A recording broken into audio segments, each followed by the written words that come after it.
Neither of them had any idea that they'd been reported missing. Two California sisters missing for 36 years have now been found alive and well. Police found both Jasmine and Elizabeth Ramos in Ventura County, California, living under new names. Neither of them had any idea that they'd been reported missing. What? How did this story unfold? Apparently, their mother was killed. She was stabbed multiple times and found dead in Arizona back in 1989. Somebody walking by found the girls. At the time, they were just 2 months and 14 months old. They were just babies. Days after they went missing, after he heard kids crying in a park bathroom. That's where they were found. At the time, police didn't make the connection between those missing girls, again, found separately from the mother. The girls were adopted by a couple and raised together. Now, the investigation, of course, is shifting to search for their mother's killer.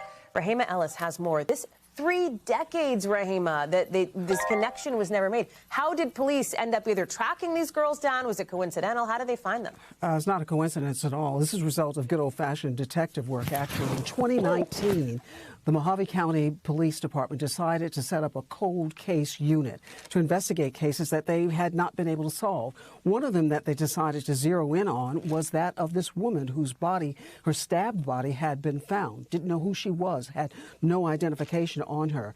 Fast forward 3 years from there, they decided to take the fingerprints from that dead woman and see if there was any fingerprint information in any of the files.